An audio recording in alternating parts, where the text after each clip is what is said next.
Hello everyone, good morning সবাইকে। আশা করছি তোমরা সবাই খুব ভালো আছো। আমি কিন্তু খুবই ভালো আছি। এখন হচ্ছে সকালবেলা, আমার সমস্ত কাজকর্ম অনেকক্ষণ আগেই সারা হয়ে গেছে। আর দেখো, ছেলেকে ঘুম থেকে তুলে ওকে খেতে দিয়েছি। কাঠবাদাম ভিজিয়েছিলাম, কাঠবাদাম দিয়েছি আর কিশমিশ দিয়েছি। তো খাইয়ে দাইয়ে ওকে তারপরে পড়তে দিতে যাব। তারপরে দেখো, ছেলেকে তো পড়তে দিয়ে বাড়ি চলে এসেছিলাম। এসে অনেক কিছু কাচাকুচি করার জন্য সব তুলে রেখে দিয়ে গিয়েছিলাম। তো সেইগুলোই এখন কেচে নিয়ে আমি চলে এসেছি ছাদে মেলবো বলে।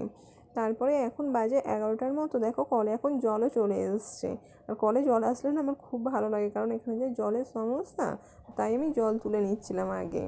তারপরে দেখো, জল তোলা হয়ে গিয়ে তারপরে স্নান করে পুজো করে এখন আমরা খেতে বসে গিয়েছি। আর এখন আমাদের রান্না হয়েছিল আজকে আলু ভাজা, চিচিঙে ভাজা, আর হয়েছিল ডিমের তরকারি, আর হয়েছিল চিংড়ি মাছ দিয়ে চিচিঙে দিয়ে একটা চচ্চড়ি। আর যে প্লেটটা দেখলে, ওই প্লেটটা কিন্তু আমার ছেলের খুব পছন্দের। আমার ছেলে ওইটাতে করে ভাত খেতে আবার ভালোবাসে, তাই ও যেদিন যেদিন বলে সেদিন বেলা ওকে আমি ভাতটা ওই খেয়ে প্লেটে তো করেই কিন্তু খেতে ঘুমোচ্ছিলাম দিই। একটু। আর এখন বিকেলবেলা ঘুম থেকে উঠেই দেখলাম যে আকাশটা পুরো অন্ধকার হয়ে আছে। তোমাদেরকে ওয়েদারটা একটু দেখাই, দাঁড়াও। এই দেখো, চারদিকটা কিরকম মেঘে অন্ধকার হয়ে এসছে, মনে হচ্ছে বৃষ্টি হবে।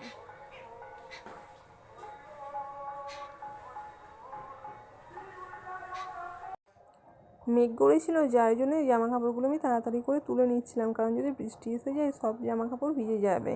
তো সেই জন্যই আমি এখন জামা কাপড়গুলোকে তুলে নিচ্ছি তাড়াতাড়ি করে।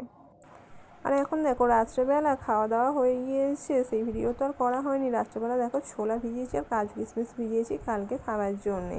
তো চলো, আজকে এই পর্যন্তই। টাটা, দেখা হবে আবার একটা পরবর্তী ভ্লগে। ততক্ষণে তোমরা ভালো থেকো, সুস্থ থেকো। আর আমার ভিডিও যদি ভালো লাগে তাহলে আমার পেজটাকে সাবস্ক্রাইব করে দিও।